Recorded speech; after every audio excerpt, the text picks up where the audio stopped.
Bueno, bien. También lo grabo yo.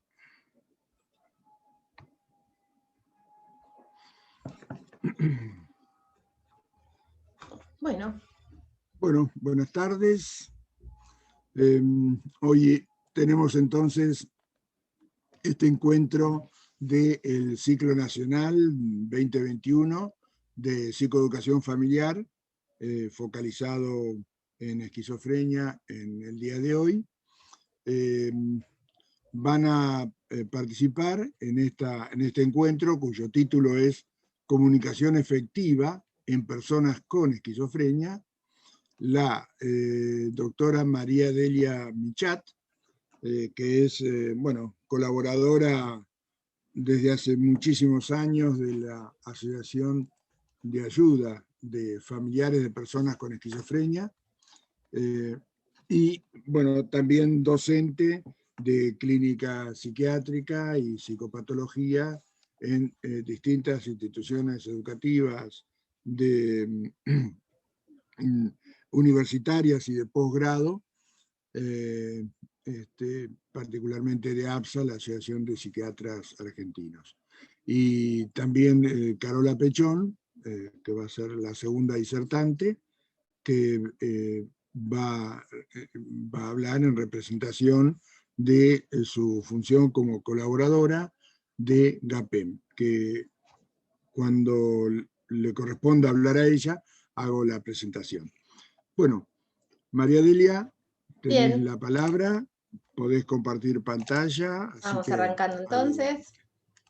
Díganme si ya se ve bien, sin problemas. ¿Así es? ¿Sí? Perfecto, bien. Bueno, hoy tenemos el gusto de compartir con ustedes un tema que no es usual que se comparta de esta forma y tampoco es muy generalizado su desarrollo, porque con Carola charlábamos, la mejor manera de compartir este material es en formato de taller. Y nosotros hoy no vamos a tener la oportunidad de hacer un taller, vamos a tratar de dar algunas pautas, ¿sí?, acerca de cómo acercarnos mejor, comunicativamente hablando, con las personas que padecen esquizofrenia.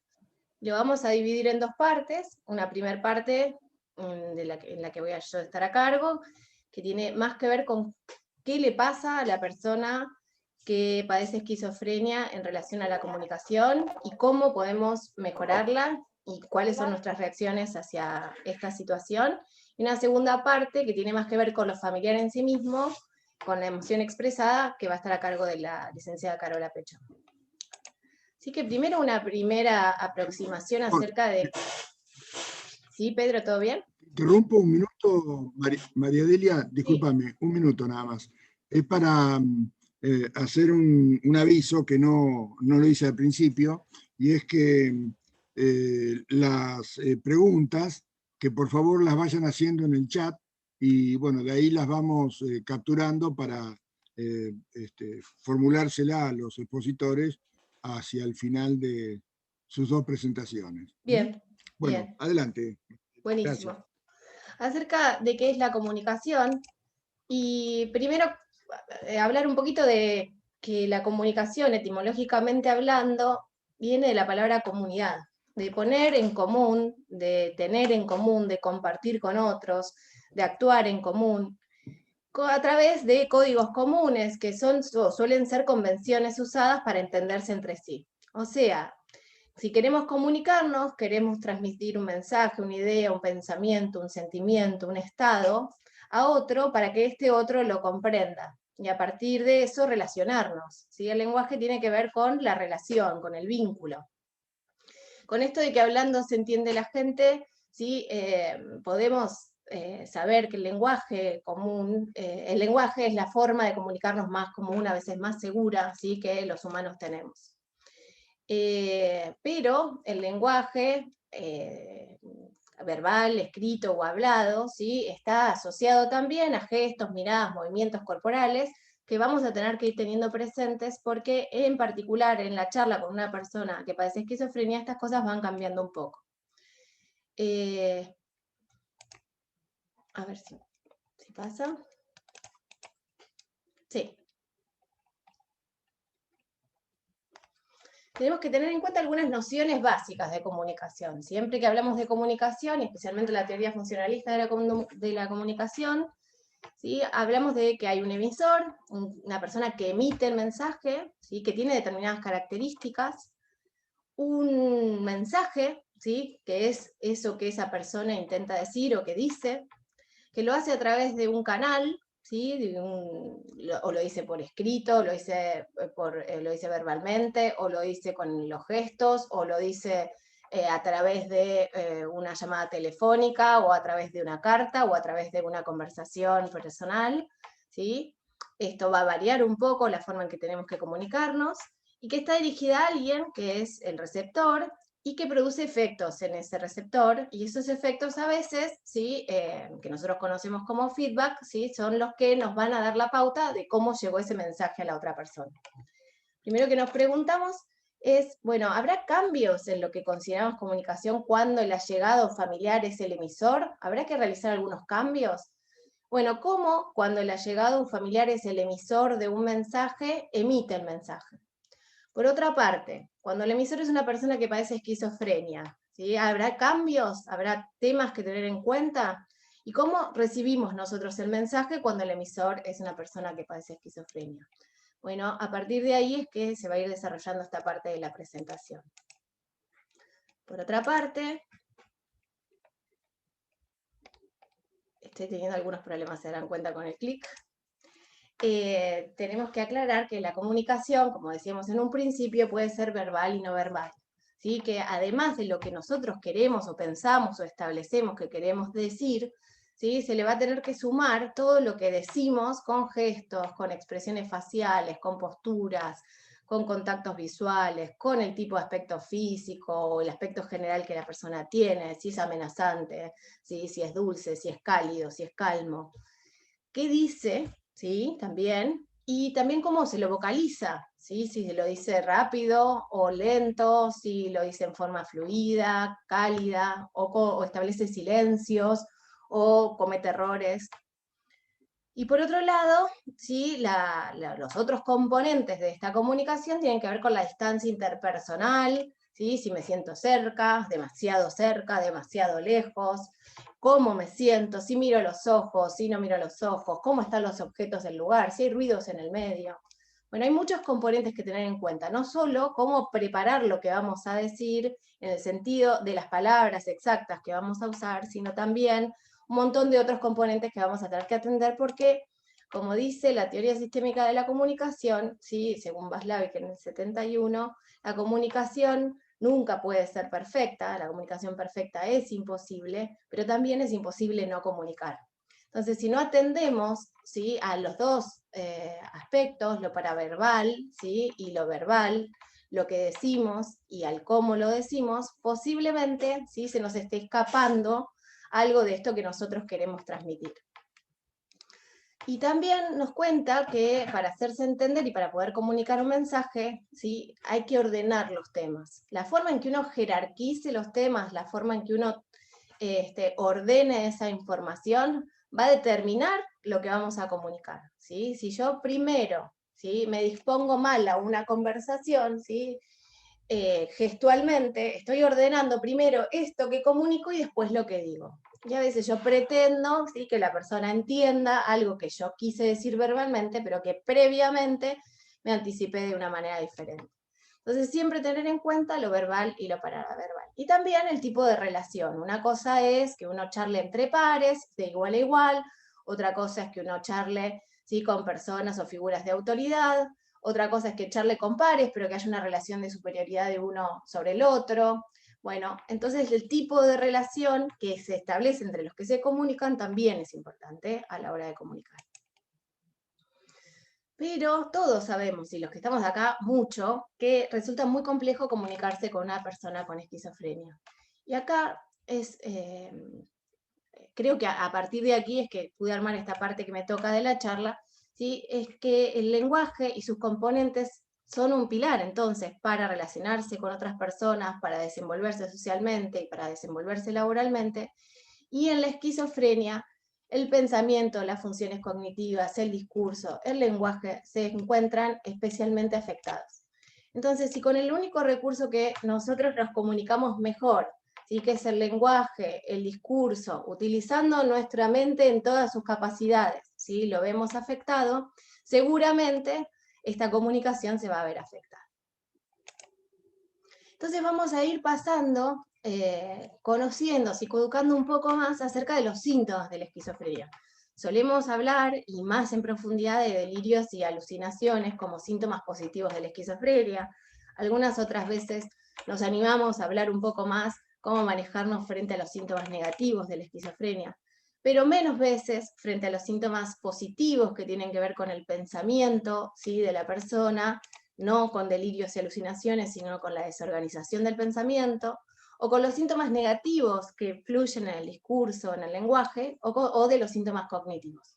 Así que hoy mi parte va a tener que ver con acercar información acerca de cuáles son estos aspectos, estos síntomas, ¿sí?, que están presentes en la persona con esquizofrenia, qué significan y cuáles son las implicancias a la hora de comunicarnos. Tenemos que decir que la persona que padece esquizofrenia tiene problemas atencionales. Esto es frecuente en la mayoría de las personas que tienen este diagnóstico, ¿sí? Es bastante transversal. Suele comenzar esta problemática, la de los síntomas cognitivos de la esquizofrenia, muchas veces previo al primer brote, ¿sí? Es uno de las alteraciones cognitivas, ¿sí?, de la esquizofrenia que vamos a mencionar ahora en estas diapositivas, aparecen o pueden detectarse previas al primer brote. Y también hay que decir que son bastante severas y que atraviesan toda la enfermedad, no suelen agravarse mucho en el tiempo, son severas desde el principio. Por lo tanto, nosotros tenemos que saberlas, conocerlas, tanto como saber detectar un delirio, saber detectar una alucinación y qué hacer con esto. Bueno, lo mismo con estos síntomas, que son muy frecuentes. La persona con esquizofrenia entonces tiene problemas atencionales, problemas para mantener la atención a largo plazo, para concentrarse, tiene muchas distracciones, tanto internas como externas, y son muy susceptibles a los cambios del foco de atención. Esto significa que si nosotros le pedimos a una persona que padece esquizofrenia que muy rápidamente cambie de un tema a otro, ¿sí?, posiblemente esta persona tenga dificultades para engancharse rápidamente en el tema propuesto. Entonces, primero, dificultades atencionales. Otras dificultades detectadas son en el aprendizaje y en la memoria verbal. ¿Qué quiere decir esto? Bueno, que a las personas con esquizofrenia, la mayoría, les cuesta aprender información nueva en términos verbales. Si nosotros le decimos algo, ¿sí?, la persona puede que no la registre, no la retenga, ¿sí?, que no recuerde eso aprendido. Esto es muy importante, después vamos a ver cuáles son sus implicancias a la hora de la comunicación, pero tener clarísimo que la comunicación verbal, que a nosotros nos parece muy fácil, pero yo ya te lo dije, yo ya te dije que esto varias veces, ¿sí?, la persona le cuesta retener información verbal nueva. Y también le cuesta adaptarse a reglas y cambios en el escenario de la memoria verbal. ¿Esto qué quiere decir? Si yo en algún momento, por ejemplo, estoy planeando con mi allegado familiar que padece esquizofrenia un listado para ir al supermercado, y estoy diciendo, bueno, a esta lista sumémosle tal cosa, sumémosle tal otra, o sea, la regla de comunicación es sumar a una lista, y de golpe digo, bueno, ¿y qué no deberíamos de traer en esta lista? ¿Sí? Ese cambio de escenario, le cambié la regla en la que estábamos conversando, ¿sí?, a la persona con esquizofrenia le cuesta adaptarse, ¿sí? Entonces, estos cambios de reglas en la comunicación, para nosotros tenemos que prestarles atención porque son difíciles de asimilar para la persona que padece esquizofrenia. Otro de los puntos de los problemas cognitivos y síntomas cognitivos con los que nos enfrentamos es con la velocidad de procesamiento de la información. O sea, las personas con esquizofrenia tardan más tiempo en procesar la información. Un cúmulo grande de información puede hacer que la persona no pueda asimilarla correctamente. Y otro punto que tiene mucha relación con esto es que tardan en dar respuestas. Esto se llama latencia de respuesta o tiempo de latencia de respuesta, que está aumentada frente a una pregunta una persona con esquizofrenia responde más lento, ¿sí? Tarda más en llegar a la respuesta. No quiere decir que no vaya a llegar a la respuesta, sino que hay un tiempo mayor para llegar a la respuesta. Ya vamos arrimando el bochín a algunas cosas que después nos van a resultar interesantes para comunicarnos. Otro de los puntos es la fluidez verbal, ¿sí? Las personas con esquizofrenia dicen menos cantidad de palabras por minuto que una persona que no tenga un trastorno mental. Y por otro lado, también pueden llegar a menos palabras por minuto si le pedimos que digan palabras acerca de una categoría, por ejemplo, animales, ¿sí? Si le proponemos que hagan eso, van a decir menos palabras por minuto. Las personas con esquizofrenia tienen disminuida su fluidez verbal. Otro ítem es la memoria de trabajo, ¿sí? La memoria de trabajo es aquella que todos utilizamos para poder hacer razonamientos, por ejemplo, ¿sí? Tener un dato, por ejemplo, de un teléfono que me acaban de dar y poder marcarlo. Bueno, esa retención de la información en línea, ¿sí? Y poder manipularla está disminuida, es una afectación profunda en las personas que padecen esquizofrenia.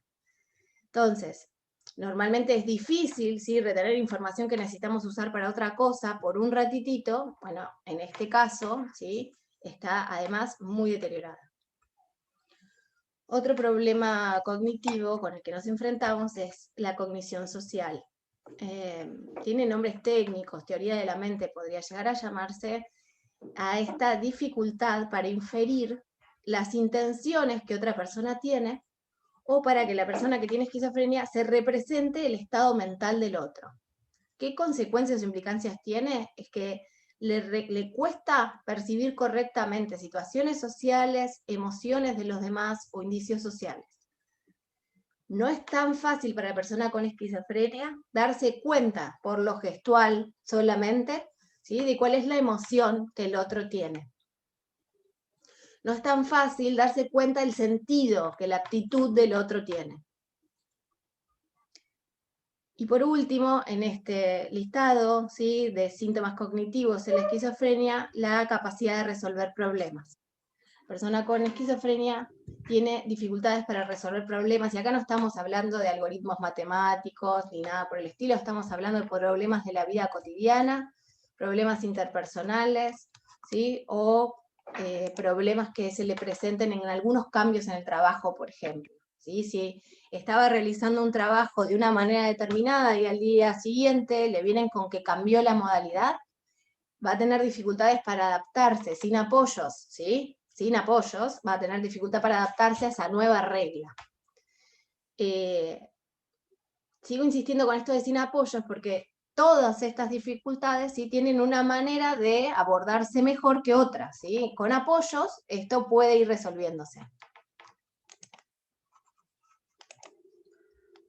Con respecto a los síntomas negativos, ¿sí?, podemos decir que las personas con esquizofrenia suelen tener escasez de gestos expresivos, o poco contacto visual, o incluso reducción de las inflexiones vocales.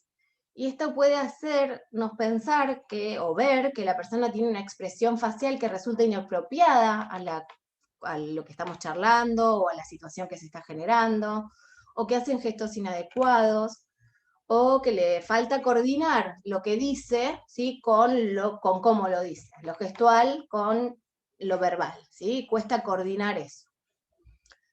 Otro de los síntomas negativos sería el pensamiento estereotipado, que consiste en pensamientos que son repetitivos, o temas recurrentes, o dificultades para cambiar otro tema. Hay mucha rigidez en el tema que suelen tratar, ¿sí? Entonces la conversación termina limitándose a temas rígidos o repetitivos. Otro síntoma que puede aparecer es la pobreza del lenguaje, que tiene que ver con un poco con la fluidez verbal que decíamos antes, que es que hay a veces poco lenguaje espontáneo, o sea, charlan poco, hablan menos. Otras personas con esquizofrenia pueden padecer pobreza del contenido del discurso, o sea, que si bien la cantidad de lenguaje es normal, ¿sí?, en cantidad, brinda poca información porque hay imprecisiones, porque o es demasiado concreto, o es demasiado abstracto, o es muy repetitivo, o muy estereotipado, como veníamos diciendo. Entonces, hasta ahora vemos cómo los síntomas cognitivos pueden influir la comunicación, los síntomas negativos pueden influir la comunicación, y acá vamos a hablar de los síntomas positivos, que no todo el mundo que padece esquizofrenia posee, pero que tenemos que estar atentos porque alguna vez le pasó a algún familiar nuestro y tenemos que empezar a ponerle nombre y ver qué hacer con eso, que son los trastornos del pensamiento formal, ¿sí?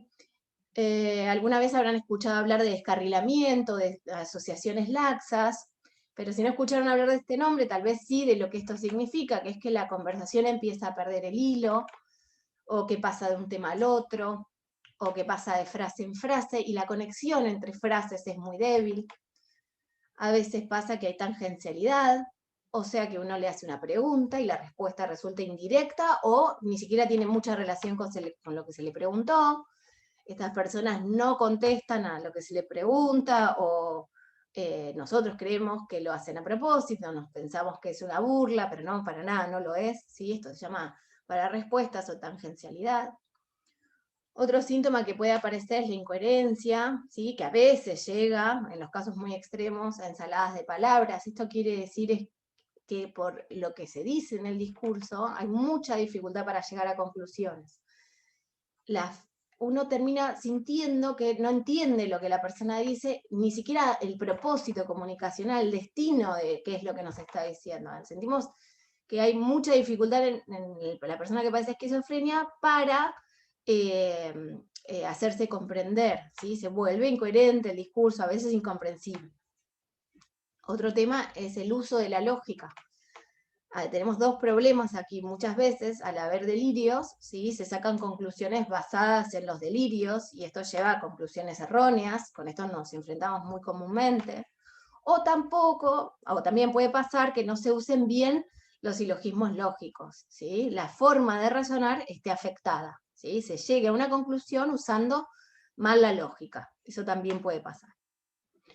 Otro tema es la circunstancialidad, ¿sí? Donde el discurso se vuelve lleno de detalles que resultan absolutamente irrelevantes para la conclusión y nos hacen perder, ¿sí? No sabemos bien de qué estamos hablando, las ideas que son secundarias y que debieran de apoyar la idea directriz se vuelven más importantes, cuesta redondear la idea y se dan respuestas que no terminan siendo directas. Otro síntoma se llama resonancia, ¿sí? Que estas personas escuchan una palabra que nosotros estamos diciendo, ¿sí? No por su significado, sino por su sonido. Y a partir de ahí arranca la conversación, ¿sí? No estábamos hablando de eso, sino que asociaron una palabra, ¿sí? Por su sonido con otra palabra, y ya esto lleva a otro tema. O pueden aparecer lo que conocemos como neologismos, que hay dos tipos: una creación de una palabra nueva, en general resulta bastante absurda. Los neologismos aparecen en el lenguaje comúnmente y no son patológicos, en tanto estén trayendo nombre a un proceso que se está viviendo en la sociedad actualmente, ¿sí? Pero en la esquizofrenia a veces pasa que estos nombres son tan peculiares, tan idiosincráticos, ¿sí? Que la persona no llega a poder compartirlo socialmente, es su palabra, ¿sí? No es una palabra que ayuda a una comunidad a definir un proceso, una situación o lo que fuese, o un objeto. O si no, con palabras que ya existen, aparecen nuevos significados, ¿sí? Entonces muchas veces tenemos que detectar si hay un neologismo cuando nosotros estamos hablando de una palabra y entendemos que la persona está interpretando distinto. Eso se llamaría neologismo semántico.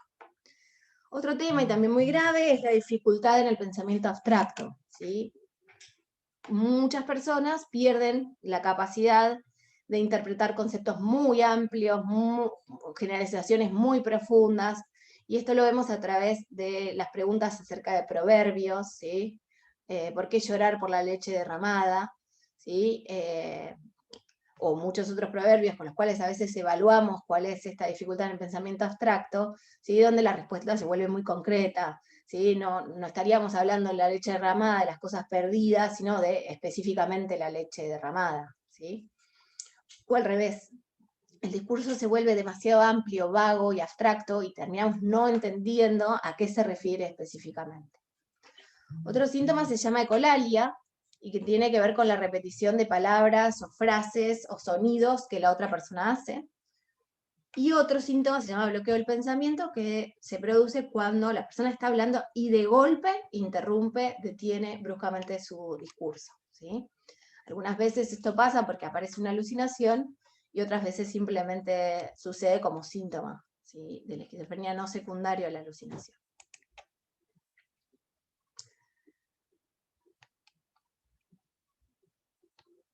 A ver.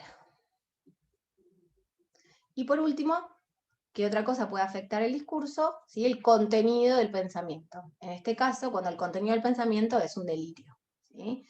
¿De qué estamos hablando?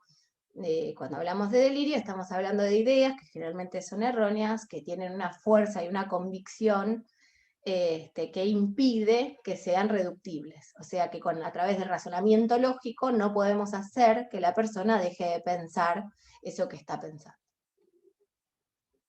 Entonces, ¿qué implicancia tiene todo esto que estuvimos tratando de mencionar para amplificar un poco lo que se sabe de los síntomas de la esquizofrenia en la vida cotidiana?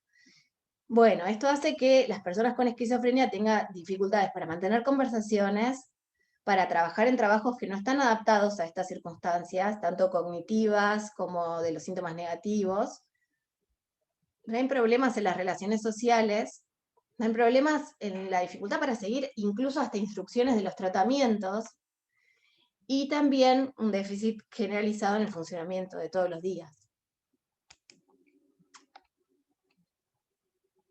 Entonces, cuando una persona que padece esquizofrenia nos habla, ¿qué puede pasarnos con todo esto que venimos diciendo? Bueno, puede pasar que nos sintamos incómodos, que no entendamos lo que nos dicen, que nos cueste seguir el hilo de la conversación, que queramos irnos, que no compartamos lo que se está diciendo, que nos aburramos, que nos sintamos incomprendidos o no escuchados, o confundidos, o perplejos, o enojados, o un montón de cosas, ¿sí? Pero hablar con una persona que padece esquizofrenia, que tiene todos estos síntomas, no puede resultarnos indiferente. Seguramente nos va a provocar un montón de emociones y de reacciones que vamos a tener que ir revisando, ¿sí? Porque seguramente van a terminar impactando en la forma en que nosotros nos comuniquemos. Entonces, quiero recalcar lo que ya dije, pero repito, que las personas con esquizofrenia pueden comunicarse de una manera más apropiada si se les aporta apoyo. Entonces, ¿qué podemos hacer como familiares y allegados para comunicarnos mejor? En relación a la atención, lo que podemos hacer es que cuando queramos comunicar algo, no la hagamos muy larga, ¿sí? Que no abundemos en detalles, que eliminemos las posibles distracciones del entorno, que si queremos conversar no haya una radio prendida, la tele prendida, gente gritando por ahí, ¿sí? Que generemos un espacio, un ambiente, ¿sí?, que permita la comunicación, elimine las distracciones o disminuya las distracciones, y que nosotros no la hagamos muy larga, ¿sí? Con respecto al aprendizaje de la memoria verbal, sabemos que reforzar lo dicho con resúmenes, recapitulaciones, imágenes, puede llegar a ayudarnos un montón. Que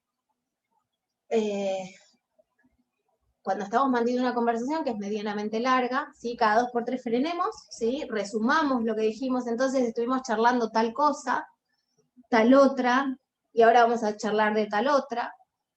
Que normalmente podamos escribir qué es lo que estuvimos charlando, que mantengamos el foco nosotros en la idea principal y que no mezclemos muchos temas, que no hablemos de muchos temas a la vez, que después de la charla anotemos los objetivos de la charla. Bueno, en relación a la velocidad del procesamiento, ¿qué podemos hacer? Ser pacientes, esperar la respuesta, no rellenar, no hablar, no responder por ellos. Responder por ellos es algo muy tentador, ¿sí? Muchas veces cuando no esperamos el tiempo de respuesta de la persona que padece esquizofrenia, me imagino cosas o situaciones frecuentes en un ambiente de interacción entre el profesional de la salud, el familiar y el paciente, ¿sí? En ese momento, el profesional de la salud, que normalmente tiene 5 minutos disponibles, quiere saber todo, se le hace una pregunta, el paciente tarda en responder y el familiar ahí, para no perder el tiempo, si enseguida rellena o contesta. Bien, bueno, esto haría que la persona que padece esquizofrenia no se pueda hacer cargo de sus propios pensamientos, por un lado, ¿sí? Que vaya perdiendo también un lugar en la vida social, que es importante, que es poder emitir sus propias opiniones, y además, ¿sí? Que la persona que está respondiendo por el paciente, ¿sí? Crea que sabe lo que al paciente le pasa, ¿sí? Entonces, con este pequeño detalle, sepamos que cuando vamos a charlar tenemos que disponer de tiempo, ¿sí? Y tiempo de esperar la respuesta. Con respecto a la fluidez verbal, no exigir grandes conversaciones, ni largas, ni angustiarnos porque nos salgan muchísimas palabras, ¿sí? En relación a la memoria de trabajo, puede que la persona nos tenga que preguntar muchas veces algo, ¿sí? Para poder retenerlo. Entonces nosotros tenemos que estar dispuestos, ¿sí? A repetirlo cuantas veces resulte necesario, ¿sí? Si queremos que nuestro familiar ya llegado retenga información, tenemos que estar dispuestos a repetirlo sin enojarnos, ¿sí? A repetir con frecuencia lo que queremos que la persona recuerde. En relación a la cognición social, decíamos que muchas veces la persona con esquizofrenia le cuesta reconocer la situación mental en la que estamos, el estado emocional en el que estamos, ¿sí? Pero a veces a nosotros también nos cuesta reconocer el estado mental en el que estamos, las emociones en las que estamos. Entonces tenemos que hacer un ejercicio para reconocernos en tal emoción, ¿sí? No solamente transmitirlo desde lo gestual, y poder decirle al otro verbalmente cómo nos sentimos, ¿sí? Podría ayudar un montón, no esperar que la persona haga una interpretación, porque podría interpretarlo mal, ¿sí? Contarles, bueno, en este momento la estoy pasando mal, estoy intranquilo, me siento un poco enojado, apoyarlo desde lo verbal, comunicarlo verbalmente. Y también desde lo no verbal, ¿sí? Usar todos los recursos comunicativos que tenemos para hacer entender el estado en el que nos encontramos. Pero, si bien digo que esto es así, hay que tener ojo con utilizar un lenguaje demasiado emotivo a la hora de comunicarnos. Es lindo poder verbalizar que estamos tristes, ¿sí? Pero hacer una escena de tristeza podría confundir aún más, ¿sí? A la persona que padece esquizofrenia. En relación a la resolución de problemas, esto nos viene bien a todos, pero una vez que lo aprendamos nosotros podremos ayudar a nuestro familiar. Si no lo sabemos hacer nosotros, no tanto. Pero hay formas de aprender estrategias de resolución de conflictos, de problemas, ¿sí? Que por líneas generales tienen la idea de poder formular bien el problema, ¿sí? Restringirlo, después pensar alternativas, pensar en las consecuencias de estas alternativas, elegir una alternativa por las consecuencias que puede tener, y después probar, y después analizar. Bien, esto que se llama ejercicio de resolución de problemas es algo que nos vendría muy bien a todos aprender para no ahogarnos en vasos de agua, pero también para poder ayudar a nuestro familiar a que pueda resolver por pasos, ¿sí? Algunos problemas que de la vida cotidiana cuesta resolver. En relación a los síntomas negativos, podríamos decir que respecto de la escasez de gestos expresivos, pobre contacto visual y el tema de las inflexiones vocales, que es bueno cuando queremos comunicarnos mirar a los ojos y pretender que la persona nos mire también, ¿sí? A veces comunicaciones cercanas, ¿sí? No implican un contacto directo de la mirada, sino unos 45 grados sentados también resulta bien, pero sí no resultar intimidante, invasivo, amenazante, ¿sí? No estar con los brazos cruzados o con las manos en la cadera, ni ser muy exagerado y con muchos ademanes, porque confunde, ¿sí? Distrae. Y no estar demasiado cerca o aproximado, invadiendo el espacio personal, ni tan lejos, sí que no se pueda encontrar intimidad en esa conversación. En relación al pensamiento estereotipado, sí, nosotros tenemos que pensar que muchas veces esto es un síntoma, ¿sí? De la esquizofrenia, y tenemos que estar habituados a poder decir qué es lo que nos pasa, ¿sí? Pues muchas veces nos cansamos, ¿sí? Y reaccionamos mal. Ahí tenemos que trabajar las emociones en relación al síntoma. Respecto a la pobreza del lenguaje, lo mismo que decíamos antes, y a la pobreza del contenido del discurso también, ¿sí? Tenemos que saber que son parte de la situación y no exigir demasiado más. Y por el otro lado, con el descarrilamiento, las asociaciones laxas, es importante que si no entendimos lo que la persona nos dice, ¿sí? No presumamos que lo hicimos. Si no entendimos, no entendimos. Y mucho menos rellenemos con lo que creemos que entendimos, ¿sí? No presumir los deseos del otro, los pensamientos del otro. Si no entendimos, no entendimos. Decimos que no entendimos, que necesitamos que nos aclare un poco más el tema. Respecto, cuando hacemos preguntas y nos responden tangencialmente, ¿sí? Eso a veces genera reacciones emocionales intensas, deberíamos de evitarlas, ¿sí? Deberíamos de evitar la crítica, ¿sí? Y ser pacientes y repetir la pregunta o decir que no entendimos la respuesta. Hay que aprender a escuchar cuando la persona está, cuando hay incoherencias, y muchas veces el acto, ¿sí? De disponerse a escuchar le hace bien al otro, ¿sí? Que en ese momento no está pudiendo comunicar lo que quiere. Si vemos que hay fallas en el razonamiento lógico, y esto es a partir de un delirio, tenemos que aprender a presentar nuestra posición de desacuerdo, ¿sí? Y colaborar con la persona presentando nuestra o expresando nuestro razonamiento, cómo nosotros pensamos la situación. Con esto del detalle excesivo de la circunstancialidad, ¿sí? También declarar que uno no entiende, ¿sí? Preguntar, también a veces si entendimos bien. Yo entendí esto, esto es lo que vos me quisiste decir, de lo que vos me dijiste yo entendí esto.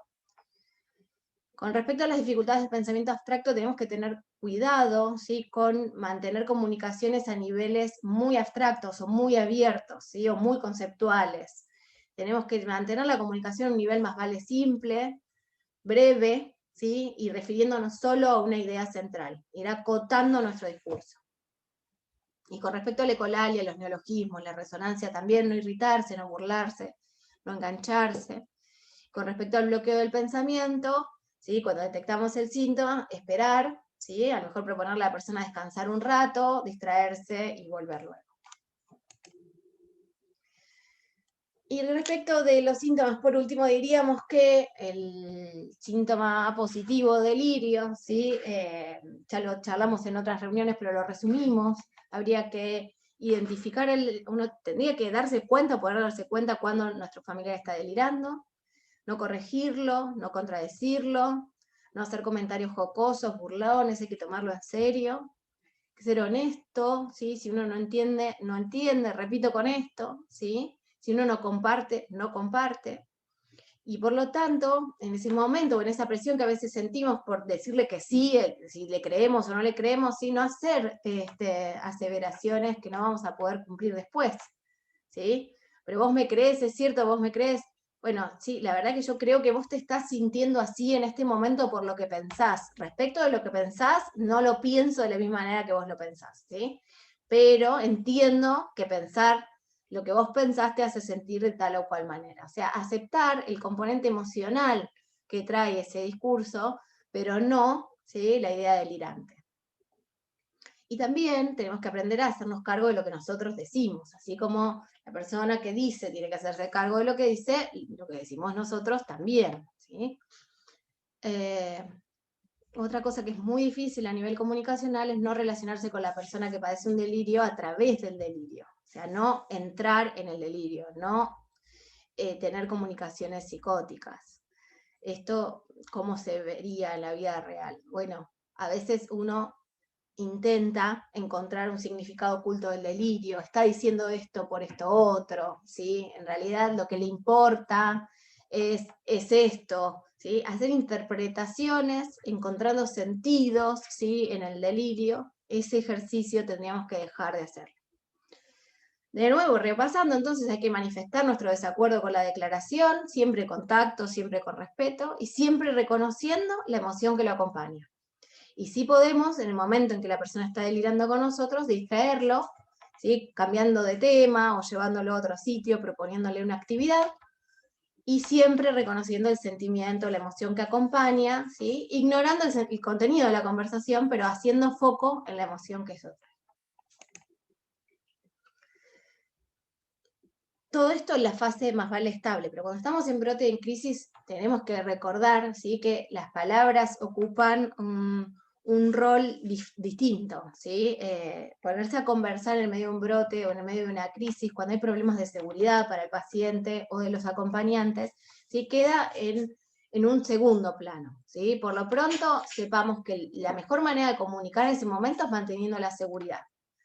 Es retirar objetos peligrosos cercanos si la seguridad del paciente está comprometida, nunca trabar lucha, ¿sí? Menos cuando está con objetos peligrosos, tratar de llegar o acercar a la persona a un entorno más seguro, si ese entorno más seguro es la casa, si es el hospital, si es el consultorio profesional, será el consultorio profesional, y siempre llamar al profesional en el caso de que la urgencia no sea emergencia, ¿sí? Y si no, a la emergencia en ese momento, pidiendo ayuda. Y para la seguridad no solo tiene que ser para el paciente, sino también para el acompañante familiar, que tiene que buscar un entorno seguro, que esté también lejos de objetos peligrosos, se tiene que retirar de la situación y pedir ayuda de inmediato. Por último, entonces, sepamos que cuando vamos a hablar, ya una vez consideradas las situaciones una vez consideradas las situaciones de seguridad, ¿sí? Si vamos a hablar tenemos que hacerlo de forma tranquila, no amenazante, ¿sí? Tratando de entender cuál es el ritmo o el estilo de interacción que pretende la persona, o sea que en un principio tenemos que hacer un silencio hasta entender qué es lo que está pasando. Si vamos a comunicarnos verbalmente, vamos a tratar de usar oraciones simples, cortas, claras, ¿sí? De a una idea a la vez, de a un pensamiento a la vez. Si la persona no nos entendió, repetimos el mensaje, siempre sin apresurar a la persona, porque le puede llevar tiempo comprender lo que usted está diciendo y también puede llevarle tiempo responder. Escuchar tanto los pensamientos como los sentimientos y reconocer que eso está pasando, que eso es lo que está pensando, que esto es lo que está sintiendo y no interrumpir. Y de nuevo, si queremos decir algo, tomarse el tiempo, ¿sí? Si el mensaje no funcionó, y volver cuando la persona esté un poquito más dispuesta a escucharnos. No discuta, ¿sí? No importa cuán lógico sea lo que usted tenga para plantear, cuánto argumento usted tenga para decir que lo que el otro está diciendo es una locura, no importa, no discuta. Y el mensaje tiene que ser corto, pero también acompañado de una esperanza, tratando de darle al otro calma, tratando de darle al otro la esperanza, asegurándole que en algún momento van a encontrar la ayuda disponible para poder mejorar. Y por último, así cortito, así ya le dejo a Carola su espacio, a veces no nos tomamos tiempo para comunicar lo que sí está bien, ¿sí? Y en el proceso de acompañar a una persona que tiene esquizofrenia es realmente muy importante, ¿sí? Hacerle lugar en nuestras charlas, en nuestra vida cotidiana, en nuestro discurso, al reconocimiento de progresos, de logros, ¿sí? Cualquier actitud que haya estado bien, cualquier situación que haya traído alegría, comodidad, satisfacción, etc., es muy bueno tomarse el tiempo de poder mencionarlo, ¿sí? Porque normalmente estamos acostumbrados a centrarnos en cuestiones negativas y no considerar las positivas, y esto no brinda tanta esperanza. Entonces, centrarnos en lo positivo brinda esperanza, infunde confianza, y ayuda a que estemos un poco mejor, ¿sí? Reconociéndonos mutuamente en las cosas que sí podemos hacer y podemos hacer bien. Como siempre, no ser excesivos ni para lo que está mal, ni para lo que está bien, ¿sí? Tratar de ser sensatos, cortos y claros con lo que queremos decir. Bueno, hasta que hemos llegado. Bueno, muchas gracias, María Delia. De nada. ¿Me escuchan bien? ¿No? Sí. Sí. Bueno, como ya había anticipado, entonces quien va a hablar ahora es la licenciada Carola Pechón, que es psicóloga, es miembro de GAPEM, el grupo de ayuda mutua de personas con enfermedades mentales de Bariloche. Es psicóloga, como mencioné, es especialista en terapia cognitivo-comportamental de tercera generación y dirige y coordina un equipo de salud mental en la zona donde ella reside, que se llama Tandem. Bueno, Carola, adelante. Ahí hay ya muchas preguntas. La primera de ellas seguramente las va a ir respondiendo María Delia. Pero bueno, esperamos más. Adelante, Carola. Bueno, Gracias, Pedro. Bueno, excelente, María Delia, toda la información que compartiste. La idea de esta parte que me toca a mí es un poco ampliar algunos conceptos de los cuales ya fue nombrando María Delia para mejorar la comunicación cuando tenemos a un ser querido con esquizofrenia. El concepto que vamos a hablar juntos ahora es el de emoción expresada. Ahora les voy a contar bien qué es. Y es un concepto que tiene que ver mucho con las familias, es un recurso que la familia puede aprender para mejorar la comunicación y para algo que sé que todos van a valorar mucho, que es prevenir recaídas.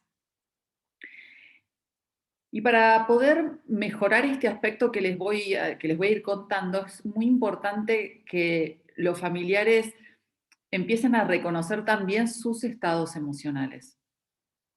Difícilmente van a poder aplicar esto que voy a empezar a contar yo si les cuesta reconocer cuándo están enojados, cuándo están frustrados, cuándo están cansados, cuándo tienen desesperanza, cuándo están tristes. Entonces, va a ser uno de los primeros pasos reconocer su propio estado emocional. Y no responder tan automáticamente a eso que están sintiendo. Ya voy a volver un poquito sobre eso, pero quería empezar con esta idea del registro de las propias emociones. Bueno, este concepto de emoción expresada surge de estudios. En la década del 70 se enunció esta teoría de la vulnerabilidad y que pusieron las bases de desarrollo científico muy fecundo en relación a la esquizofrenia. Y estos autores investigadores consideraban que, y sigue estando vigente, que la enfermedad de la esquizofrenia tiene que haber un factor estresante sobre un organismo con cierta vulnerabilidad. Es decir, tiene que existir una vulnerabilidad genética, biológica, y sobre eso se suma un factor estresante que genera la aparición de la enfermedad. Entonces se comenzó a pensar que a mayor vulnerabilidad, es decir, a mayor vulnerabilidad biológica, es necesario menos nivel de estrés para que se produzca la enfermedad. Entonces, esta teoría posibilitó la intervención psicológica en una enfermedad que parecía inabordable. ¿Por qué? Porque se empezó a ver que el control del estrés era una variable muy importante como un modo de reducir la tasa de recaídas de quienes sufrían de esquizofrenia. Imagínense el valor de esto, ¿no? Si en la convivencia, si en la forma en que nos comunicamos, si mejoramos la forma en que manejamos los problemas que van surgiendo con nuestro ser querido, disminuimos el nivel de estrés, estamos colaborando en disminuir el número de recaídas. Vamos a ver este concepto emoción expresada, ¿no? Vieron que hay dos palabras, emoción expresada, o sea, va a tener que ver con la forma en que los familiares expresan algo que quieren comunicar y qué nivel de emocionalidad tiene esa expresión. Dentro del estrés crónico se incluye la emoción expresada, el mejor predictor de recaídas en esquizofrenia que se conoce. Es decir, a más alto nivel de emoción expresada en una familia, más alto el nivel de recaídas, y viceversa. A más bajo nivel de emoción expresada, menor número de recaídas. ¿Por qué se caracteriza esta emoción expresada? Es por un estilo comunicativo del familiar con la persona con esquizofrenia, que aunque no genere la enfermedad, esto lo voy a repetir, que aunque no genera la enfermedad, no es la causa de la enfermedad, sí influye en su curso. Y se refiere a esto que les decía, a un estilo, a una forma de comunicarse donde hay un alto nivel de emotividad. Esto ya se los conté, hay estudios hechos que hablan de números muy significativos, que demuestran que el 58% de los pacientes que convivían en ambientes con niveles altos de emoción expresada tenían recaídas frente a un 16% que estaban en ambientes con menor nivel de emoción expresada. Para explicarles un poquito más qué es esto de la emoción expresada, vamos a hablar de 3 cosas. Una es de la crítica. Una forma de reconocer altos niveles de emoción expresada es cuando en la casa hay altos niveles de lo que se llama criticismo, pero es lo que comúnmente llamamos criticar. Son esos comentarios que tienen un tono negativo, tienen que ver con un reproche y tienen un énfasis expresivo elevado. No solo ¿se acuerdan lo que dijo María Delia? Que la comunicación no solo es lo que digo en palabras, sino todo lo gestual, mi cara, los gestos que hago con la mano, cuán cerca o cuán lejos me pongo de la persona. Bueno, esta crítica fuerte que se da no solo tiene que ver con las palabras que voy a decir, sino con lo gestual. Muchos gestos muy fuertes con la cara, gestos fuertes con la mano, todo eso habla de mayor nivel de emoción expresada. Acá puse un ejemplo. Si una madre o un padre le dice a su hijo con esquizofrenia, pareces un cerdo con eso que llevas puesto, ¿por qué no haces el favor de cambiarte? ¿No? Como un ejemplo. O me da vergüenza ir así con vos, o tu cuarto es un asco, parece un chiquero. Verbalizaciones de ese tipo, que obviamente entendemos perfectamente que las familias donde sucede el tener que convivir con alguien con un trastorno mental grave como es la esquizofrenia, también genera una sobrecarga en el familiar, genera estado de cansancio, de estrés que, bueno, puede hacer que estén más vulnerables ustedes también a perder un poco la paciencia y decir este tipo de cosas. Lo más importante es que entiendan que comunicarse de este modo es, en términos generales, algo que trae problemas en casa, pero cuando en casa hay alguien con esquizofrenia, es una variable muy importante para poner mucho de nosotros para que deje de pasar. Porque si va a pasar, pase lo mínimo, lo mínimo. Y poder repensar cómo decir las cosas. ¿Qué quiere decir? ¿Que no le puedo decir nada? No. Acá en el ejemplo sigue así. El mismo comentario, sin ser tan crítico, podría ser: seguramente te sentirías mejor si te pusieras ropa limpia. O, ¿qué te parece si hoy a la tarde le dedicamos un rato juntos a levantar las cosas del cuarto y a cambiar las sábanas? Lo hacemos juntos. ¿Qué te parece? ¿Tá? Entonces, hay que encontrar la forma de comunicar lo que quiero comunicar sin que sea una crítica.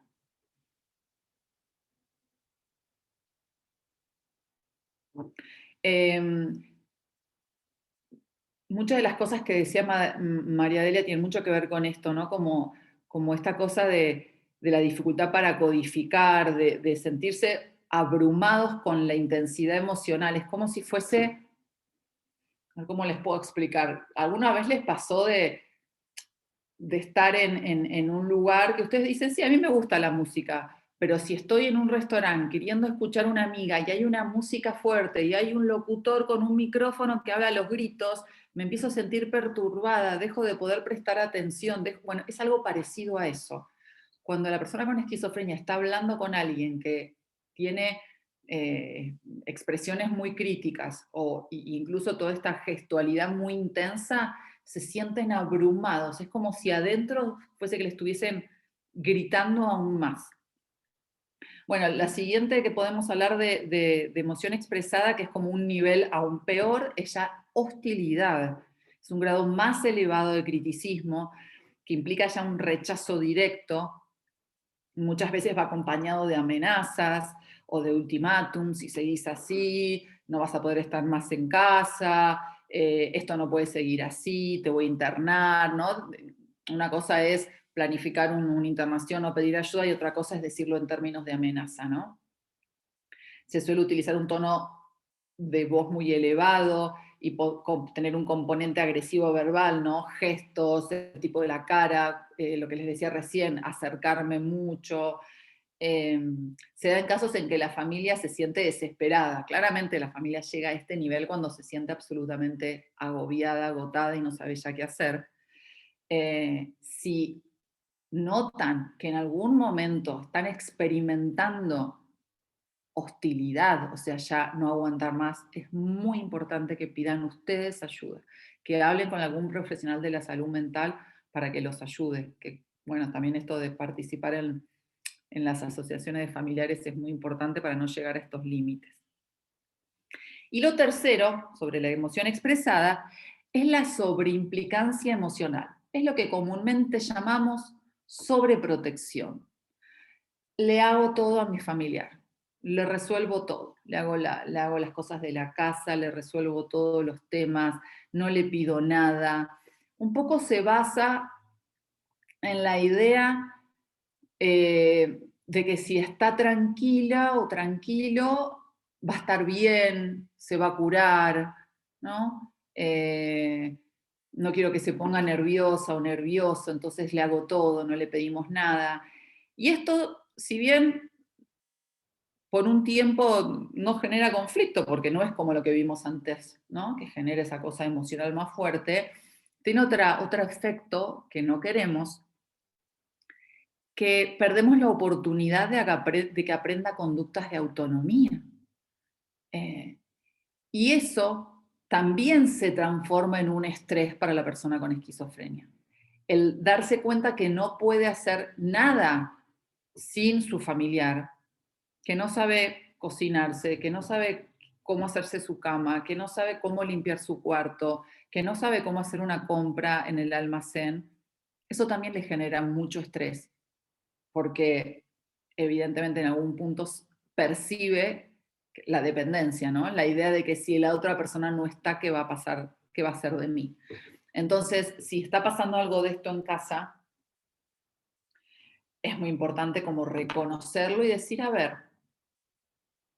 ¿puedo empezar a, en vez de hacerlo yo, invitarlo o hacerlo juntos, como parecía lo que le dije del cuarto? Realmente, quizás en un momento de que la persona está estable, puede perfectamente le doy una lista y hacer alguna compra, si está obviamente estabilizado, ¿no? Puede hacer algo en la casa, puede ocuparse de cocinar alguna comida, puede colaborar con arreglar algo en el jardín. Y esto es muy importante porque también da un sentido de logro, es lo que decía María Delia, de también reconozcamos lo positivo, ¿no? Qué lindo el momento en que le puedo decir a una hija, a un hijo, uy, qué bueno que me ayudaste, se hizo la tarea más liviana, mira qué lindo que quedó el jardín, o mirá las plantas, qué bien que están, ¿no? Como también da la oportunidad de reforzar esas nuevas conductas que van apareciendo. Lo mismo con el cuarto, ¿no? Mira qué rico que huele el cuarto ahora, qué bien. Bueno, otra cosa que puede pasar en casa es que si viven dos o más personas con la persona con esquizofrenia, puede que haya una persona que tenga más una tendencia a ser hipercrítico y sumamente exigente, y hay otra persona que puede estar sobreimplicada emocionalmente y estar tendiendo a la sobreprotección. Se puede dar con bastante facilidad esa como una manera de que esos dos roles sin querer se van reforzando negativamente cada uno, ¿no? Es como el que critica pensando que esta chica o este chico tiene que hacer algo, no puede ser que no haga nada todo el día y que esté tirado en la cama, y el que está sobreimplicado emocionalmente es con todo lo que vos le criticás, pobrecito, cómo querés que haga las cosas, ¿no? Entonces se puede dar una dinámica ahí un poco de estos dos roles en la familia. Bien. ¿Por qué es interesante el modelo de emoción expresada? Primero, que no lo juzga a ustedes como causantes de la familia. Para nada, no habla de que esto tiene que ver con la causa de la enfermedad. Por otro lado, les da la posibilidad de que ustedes cambien algunas cosas que van a mejorar la comunicación en casa y que van a disminuir las recaídas, disminuir el estrés de quien tiene esquizofrenia es un modo de prevenir recaídas. Esto es muy valioso. Y también ofrece a los equipos de salud una herramienta de intervención interesante, ¿no? Que los equipos de salud, en los hospitales, en los lugares donde se tratan, los equipos de salud puedan dar charlas sobre emoción expresada a la familia. Es un concepto como bastante sencillo de transmitir y es potente, ¿no? Como, fácil de transmitir y con efectos muy positivos. Bueno, esto que les decía antes, entendemos perfectamente que altos niveles de emoción expresada están asociados también a altos niveles de estrés que experimentan la familia por el hecho de convivir con alguien con un trastorno mental grave, sobre todo hasta que llega a cierto nivel de estabilidad, si la persona acepta un tratamiento y hay un equipo tratante que acompaña, bueno, empieza a disminuir el estrés en todos, pero para eso a veces pasan años y a veces hay familias que no llegan a obtener ese tipo de ayuda y sostén, ¿no? Bueno, esto que estoy diciendo, las familias necesitan recibir ayuda, apoyo para disminuir su estrés y así poder afrontar estas situaciones difíciles de un modo más efectivo. Y todo lo que dijo hoy María Elena me parece tan importante, ¿no? Como entender esto, ¿no? Entender que el funcionamiento mental de la persona con esquizofrenia es distinto en algunas variables. Entonces, esto de no hagamos monólogos, o sea, no solo evitemos verbalizaciones muy exageradas en términos de gestos, de hablar muy alto. Esto que dijo de, cuando vayamos a hablar, ojo con que haya mucha estimulación, la radio encendida, la tele encendida, eso confunde. Entonces no hacer monólogos muy largos, no hablar de muchos temas al mismo tiempo, tener claro qué quiero decir, si hay algo que me está pasando, poder, en vez de actuarlo en términos de si estoy enojada, tengo la cara de enojada y todas mis palabras son de enojada. En lugar de eso, reconozco mi emoción y digo, cuando pasa tal cosa, me siento un poco enojada, entonces necesito que, o cuando pasa tal cosa, o te quería decir que en estos días me estoy sintiendo un poco cansada. Pero sí es importante nombrar la emoción que estoy sintiendo sin mucha cosa expresiva y tampoco pasar a un discurso excesivamente emocional. Porque por ahí ustedes me pueden decir, bueno, yo no hago muchos gestos, pero estuve 20 minutos hablando de lo triste y preocupada que estoy, de toda la angustia. Bueno, eso también, ¿no? Una comunicación donde hay demasiado contenido emocional puede ser abrumador para quien tiene esquizofrenia. Entonces acá vienen las propuestas. Vamos a cambiar el lenguaje crítico por un lenguaje descriptivo. Ser claros y precisos en expresar lo que necesitamos. Por ejemplo, presten atención ahora porque los ejemplos son muy claros. Si yo digo, no colaborás en nada con las cosas de la casa, eso es crítica. Puedo pasar a decir, hoy necesito que barras el patio. Eso es específico, es claro, es concreto. Permitirle al ser querido momentos de estar solo. Si bien un aislamiento completo es negativo, lo sabemos, estar constantemente en intercambios cara a cara es altamente estresante para quien sufre de esquizofrenia. Entonces también los podemos dejar un ratito de estar solos. Tener expectativas realistas sobre qué cambios esperar del ser querido.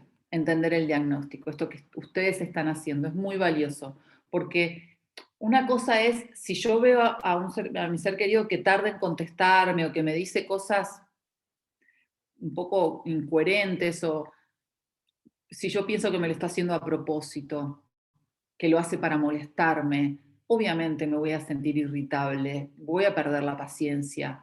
Pero ustedes están entendiendo que eso que están viendo todos los días no lo está haciendo adrede, que tiene que ver con una manifestación de una enfermedad. Bueno, aclarar sus dudas, sus inquietudes con los profesionales, ¿no? Si ustedes ven algo en casa y dicen, no entiendo eso, ¿no? Preguntar para poder entender si eso que están viendo tiene que ver con la esquizofrenia o no, y unirse a grupos como lo que están haciendo, ¿no? Que es tan valioso esto. Bien, entonces esto del lenguaje, ¿no? Les decía recién, ser descriptivos, ser claros, ser precisos. Vamos a cambiar esta idea de juzgar, ordenar, diagnosticar, comparar, ¿no? Detengamos esa forma, ¿no? Porque antes eras esto y ahora esto, tu hermano esto y vos no.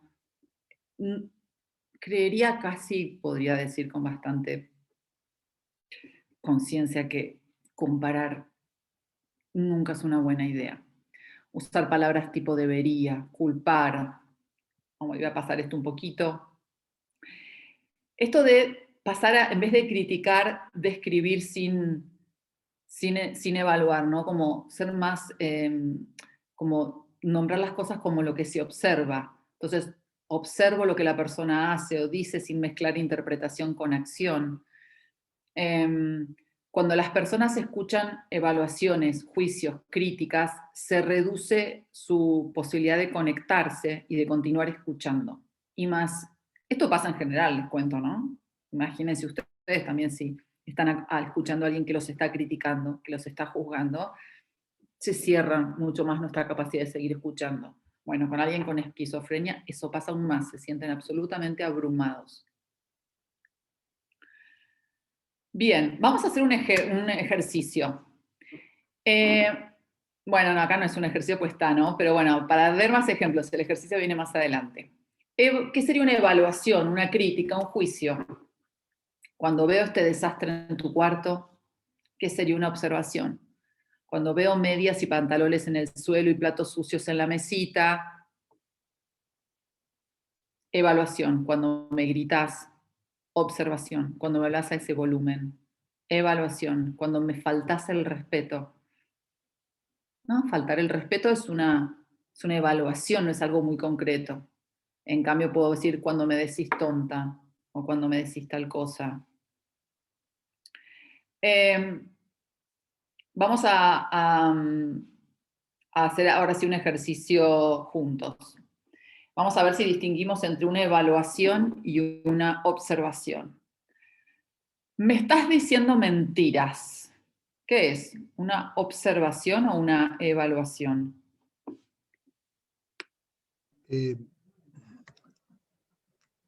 Carola, Sí. te comento, quizás no estabas vos cuando hice el comentario, pero bueno, la única posibilidad de respuesta que tienen es a través del chat, porque está silenciado el audio. De todas maneras te leo el chat. El chat hay 1, 2, 3, 4, 5 que son 6 que son evaluaciones. Perfecto, Sea, perfecto, ¿está claro? Perfecto. Sí, sí, clarísimo. Me estás mintiendo. Fue claro. Sí, perfecto. Me estás diciendo mentiras, es una evaluación. Estoy viendo que no has terminado la tarea, pues para alguien un poco más chico, dijiste que ya la terminaste. Eso es una observación, ¿no? Como estoy viendo que no está terminada la tarea y vos me habías dicho que la habías terminado. O estoy viendo que están las pastillas que tenías que tomar a la mañana y veo que me habías dicho que las habías tomado. Cuando le echas la culpa a tu hermana, una evaluación. Cuando me decís, yo no fui, fue mi hermana, eso es una descripción. Estoy describiendo lo que el otro me dice. Cuando haces groserías, una evaluación. Cuando te estoy hablando y mirás para arriba y respiras hondo, eso es una observación. Siempre llegas tarde, una evaluación.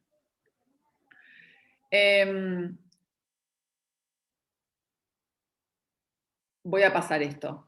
Bueno, algunas cositas más para cuando tenemos que tener una conversación difícil es intentar hablar por turnos. Si vamos a tener una conversación que sabemos que es un poquito difícil, es importante que tengamos tiempo, como decía María Delia, no podemos estar a las apuradas. Que sea un ambiente lo más tranquilo posible, que poder hablar por turnos, darle tiempo al otro para hablar, puede que su respuesta sea un poquito más lenta, me tomo el tiempo, respiro, sigo esperando que inicie la conversación, que dé una respuesta. Usar un tono de voz eficaz, ¿no? Como un tono como agradable, neutral. Mantener, bueno, esto lo dijo María Delia, mantener un contacto visual natural y respetuoso. Ser consciente del espacio personal. Esto los familiares lo saben porque lo viven constantemente, ¿no? ¿A qué nivel empieza a ser como un poco perturbador para el otro estar demasiado cerca en algunas situaciones? Es importante, si lo notan, respetarlo eso.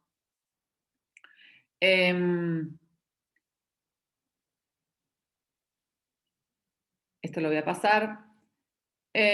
Bueno, la idea es tener la mejor disposición para aprender esto, reconocer cómo es mi estilo, cómo es mi forma, cómo estoy en este momento, porque quizás en algún momento era una persona muy moderada para hablar, pero el último tiempo estoy un poquito abrumada con algunas cosas y empecé a estar un poquito más emocional y más intensa en la forma de hablar. Bueno, si me doy cuenta de eso, puedo tener en cuenta que quizás esto lo tengo que regular con estas estrategias.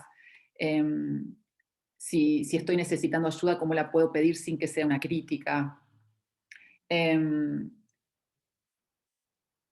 Esto de si el otro está teniendo emociones fuertes, ayudarlas a manejarla, ¿no? Como si me doy cuenta que el otro está emocionalmente perturbado, no insistir con seguir con la conversación, por ahí necesita primero hacer algo para volver a un estado de cierta calma. Bueno, y ser conscientes esto, del estrés de ustedes, de sentirse sobrecargados, es muy importante, porque es el primer paso para pedir ayuda, para buscar modos de autocalmarse, para recuperar. Esto acá digo, podríamos estar como un rato más charlando, pero no quiero, pero sí siempre me gusta decirlo, de la posibilidad de que los familiares, una vez que su ser querido está en tratamiento y está compensado, recuperar espacios propios, actividades propias, volver a ver a amistades que habían dejado de ver. Esto es súper, súper importante. Bueno, ya estamos terminando. Bueno, lo que les decía, esta propuesta requiere algo de esfuerzo por parte de ustedes para mejorar la comunicación, pero la verdad que vale la pena el esfuerzo, menos recaídas, menos reinternaciones, es positivo para todos, y recuerden que no están solos, y gracias. Así tenemos tiempito para las preguntas. Bueno, muchas gracias, Carola. Y bien, bueno, evidentemente por los comentarios, algunos que están en el chat general y otros que no sé por qué razón me han llegado al mío particular, es evidente que ha sido una charla con excelentes aportes, muy claros, muy prácticos, y muy aplicables a la convivencia diaria y también, por supuesto, a las situaciones críticas que pueden darse, ¿no? Relacionadas con la esquizofrenia o con el trastorno mental, o simplemente por la convivencia diaria, ¿no?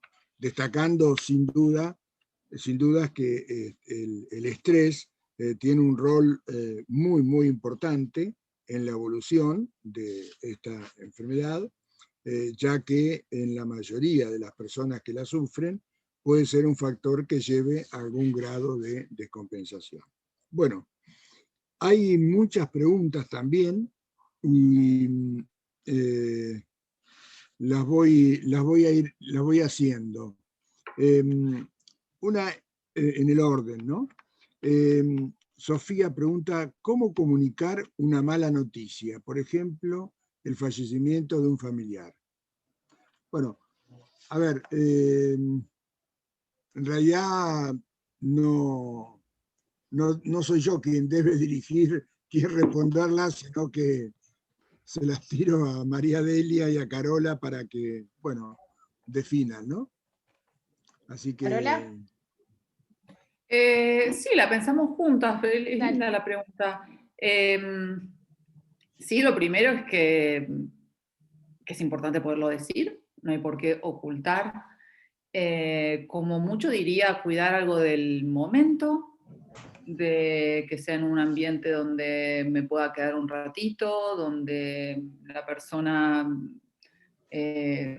o sea, una cosa es, se lo digo y me tengo que ir corriendo a trabajar, no, quizás no sería una buena idea, está bueno que alguien se quede, ver cómo reacciona, poder charlar, por ahí no va a tener una gran respuesta emocional, pero mi sugerencia sería esa, como hacerlo en un momento donde vamos a estar cerca, no le estoy diciendo pegados al lado, pero cerca.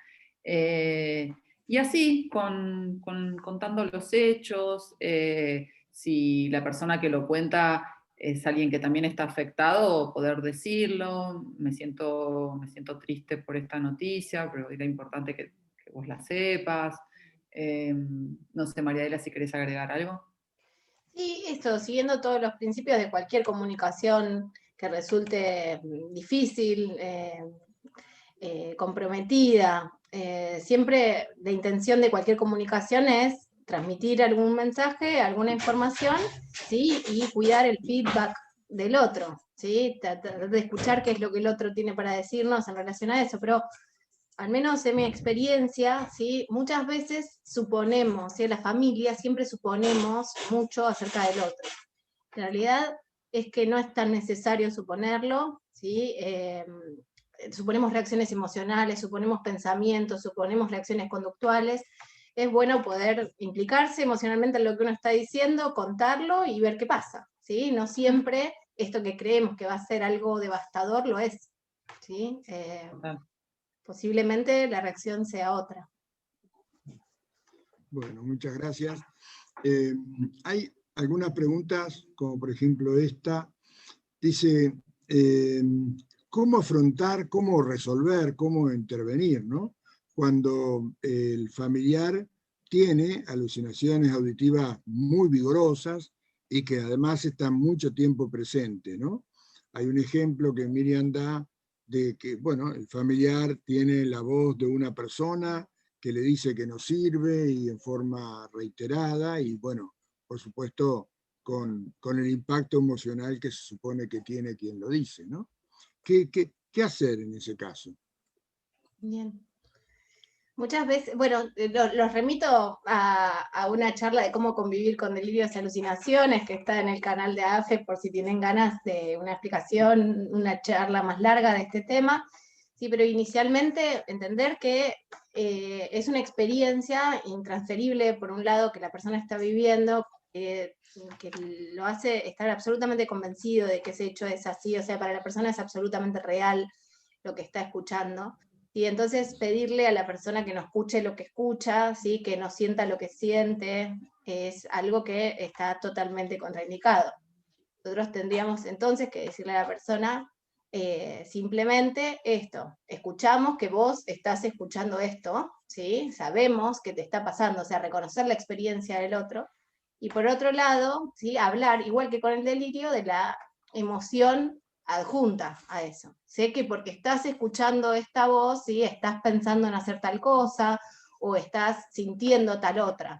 ¿Por qué no hacemos otra cosa? Entonces ahí vienen estrategias de distracción que podrían ayudar a que la persona mitigue un poco la experiencia, no esté tan convocado por eso.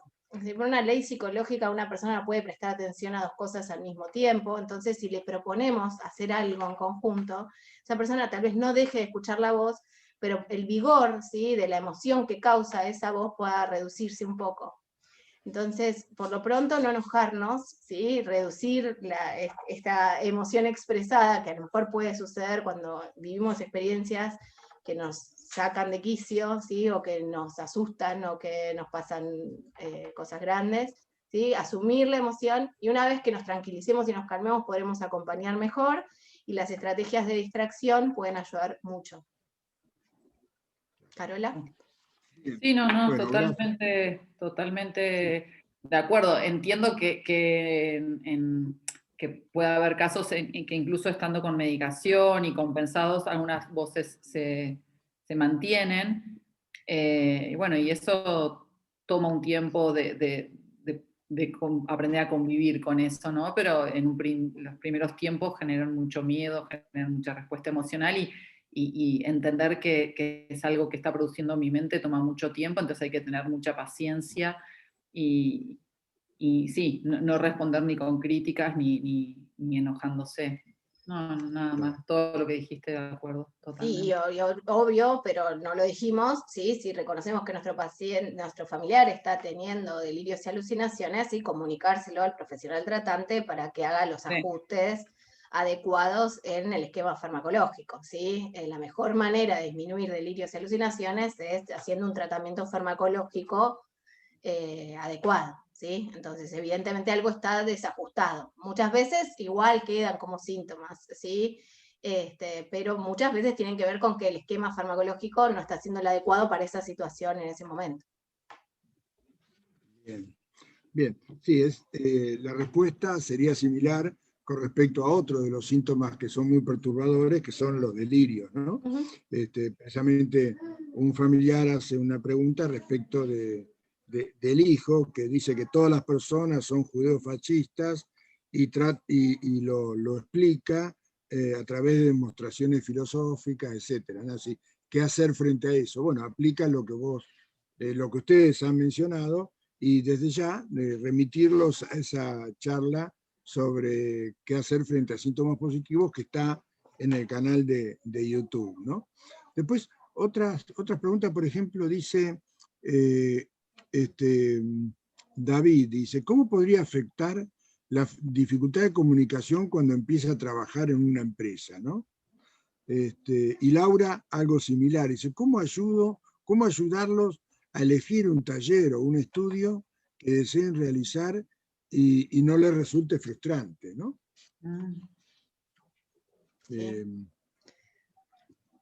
A ver. Inicialmente, sabemos que contamos de base con estas afectaciones, ¿sí? Y que va a haber dificultad, ¿sí? Va a haber dificultad.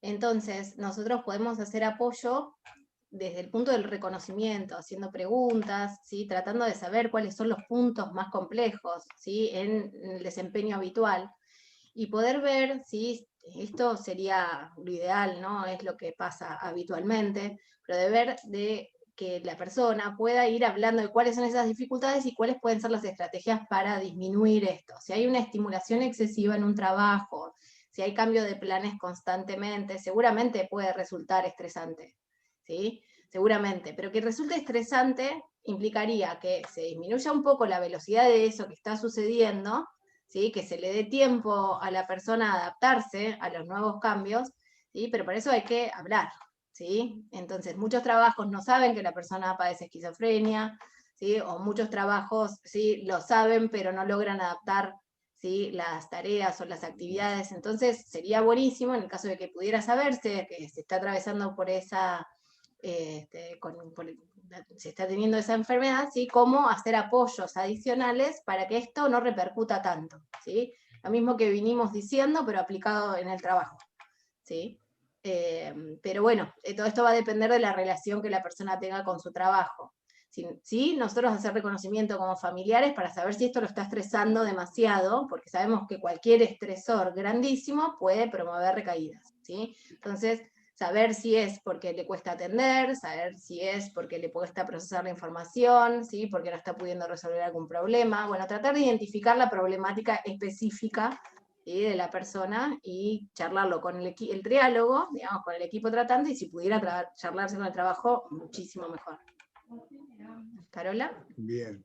Sí, eso pensaba, ¿no? El equipo tratante en esas situaciones es muy importante, que todos, ¿no? La familia, el equipo tratante y la persona que está queriendo iniciar un trabajo, y hay un rol que no está en todos los equipos de trabajo, pero bueno, existe, que es el de terapista ocupacional, que tiene un rol muy importante en hacer esas evaluaciones, ¿no? ¿Qué tipo de trabajo?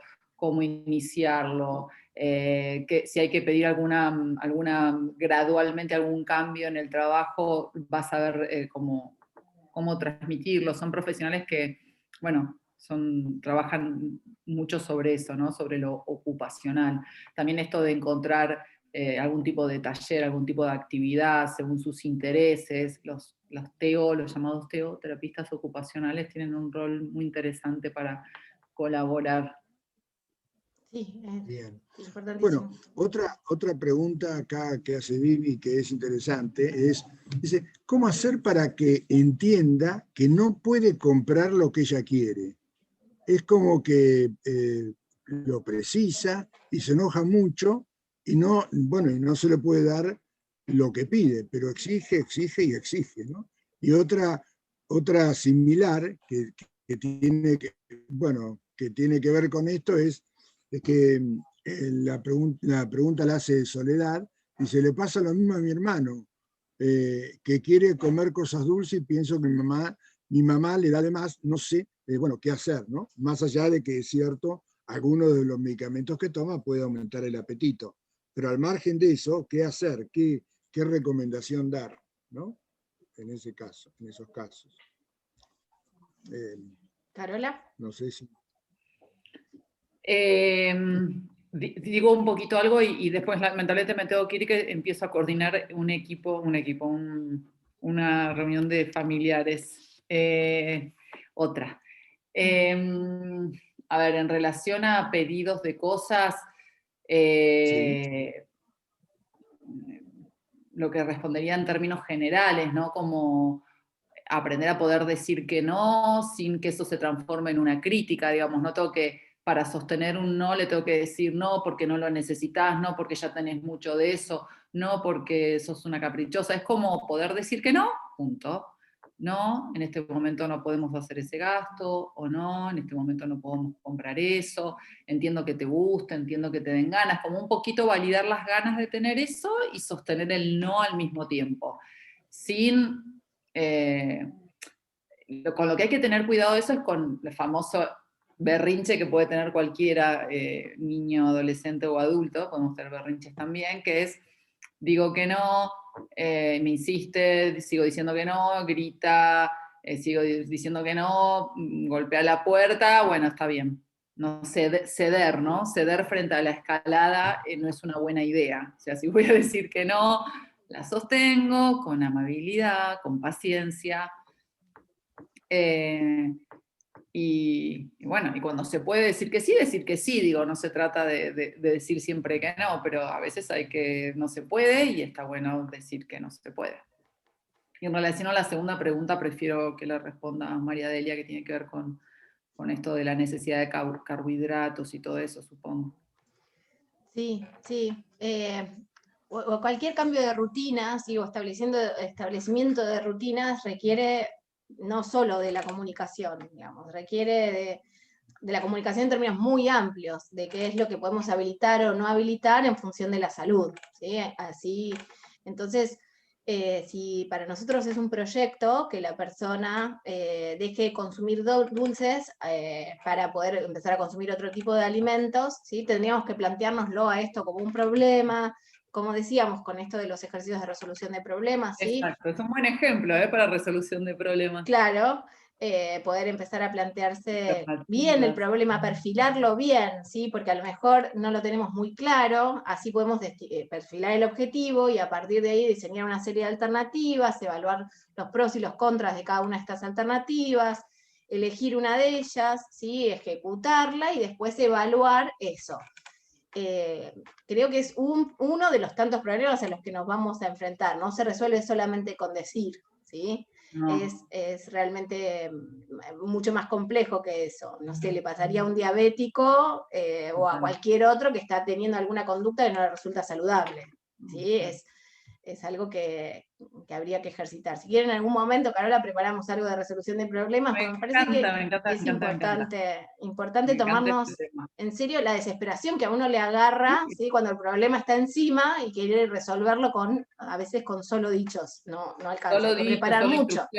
No es suficiente, exactamente. Exactamente. Con ese ejemplo hay que cambiar cuestiones del contexto, del ambiente, la disponibilidad, hay que pensar en alternativas, bueno, una serie de cosas que... Sí, en conductas no es nuestras, qué hacemos, qué no hacemos, por qué puede ir a comer una torta a la heladera, bueno, hay un montón de cosas, ¿sí? Y también, bueno, el tema de los vínculos, uno quiere que eso pase en un contexto familiar de otro, ¿sí? La convivencia de la madre y el hijo, y uno como familiar que vive afuera quiere transformar eso, bueno, qué lugar uno tiene para poder participar, bueno, requiere mucho análisis, ¿sí? No creo que podamos responderlo solo comunicacionalmente. Pero si uno quisiera, solamente el objetivo es comunicar que a uno le parece mal que esa conducta está, bueno, lo mismo de siempre, ¿sí? Definir qué es lo que uno quiere comunicar en forma sencilla, clara, precisa, ¿sí? En un momento donde no haya muchísimo ruido y plantar posición, ¿sí? Comunicacionalmente uno podría decir que hay una conducta que le parece que no. Bien, bueno, Bueno. acá hay una pregunta que es bastante, se ha comentado bastante, ¿no? Jorge pregunta, ¿puede ser que estos síntomas, ¿no? Esta fue al inicio, una de las primeras preguntas y está más relacionada con la charla que dio María Delia. Dice, ¿puede ser que estos síntomas se den cuando no está bien ajustado el tratamiento? Bien. Y hay otra similar que hace referencia a, bueno, a qué hacer cuando sienten que el paciente no está evolucionando bien, ¿no? ¿Qué intervención hacer? ¿Qué hacer? ¿Hacia dónde dirigirse? ¿Cómo intervenir? Bien, antes de responderle, despido a Carola. Sí. Gracias, Sí. gracias, un placer. Nos Bueno, veremos Carola. gracias. pronto. Gracias por Chau, todo. Gracias, chau. Carola. Un placer. Chao, Gracias, chao. gracias.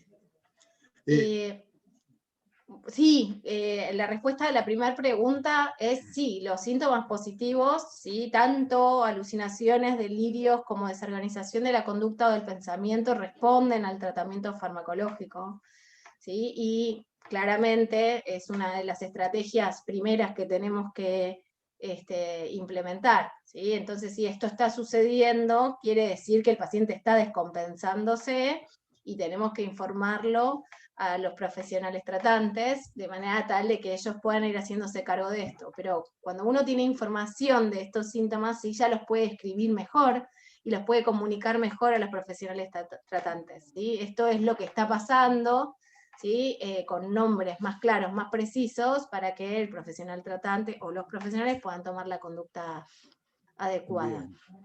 La segunda Bueno, era, Pedro. No, está contenida de alguna manera dentro de la respuesta que diste. No, quería hacer un breve comentario. Hay, bueno, una participación muy importante, 90 y pico de participantes hubo hoy. La verdad que estamos muy conformes por la posibilidad de llegar con estos mensajes tan importantes. Y bueno, algunos de quienes han estado, bueno, se los conoce de otras reuniones. Bueno, y son quienes están en APEF, ACAPEF de Córdoba, APEF, bueno, tiene su sede en la Ciudad Autónoma de Buenos Aires, AREP de Tandil, ANFE de Mendoza, APEMIF de Catamarca, AMAPEF de Mar del Plata, ASAPEN de Santa Fe, bueno, y también, por supuesto, GAPEM, ¿no? Y de AFE. Así que, bueno, era eso. También profesionales bueno, de la Asociación de Psiquiatras Platenses, de APSA, de la Facultad de Psicología. Hay algunos incluso del exterior. Creo que Germán tiene un familiar acá en Argentina, pero está residiendo, me parece que muy lejos de acá. Bueno, otros dos mensajes es, primero, que el video va a estar disponible en Facebook, y va a estar el link, ¿no? Disponible en el Facebook y se puede ver en el canal de YouTube de AFE. Y también recordarles o informarles a quienes no lo saben que el viernes hay otra charla del ciclo nacional virtual de psicoeducación familiar, que quien lo organiza en esta ocasión es APEF, a las 18:30, y va a hablar el doctor Carlos Dressel sobre el tema de farmacología. En el chat yo puse los datos del mismo, es decir, va a ser por Zoom, cuál es el ID y el Power, pero de todas maneras también lo vamos a poner, por supuesto, en el Facebook de AFE y bueno, y en el WhatsApp que tenemos de AFE, ¿no? Así que bueno, no sé si ya estamos bastante cerca de la hora. No sé si vos, María Delia, querés hacer un cierre y algún comentario para cerrar. Y bueno, los esperamos, por supuesto, en los próximos encuentros, también que organizaremos desde AFE. y recordarles que estamos trabajando sobre un manual que se llama Vivir sin recaídas, que está dirigido precisamente a los familiares con información y recomendaciones de cómo hacer, qué hacer para tratar de evitar las recaídas, ¿no?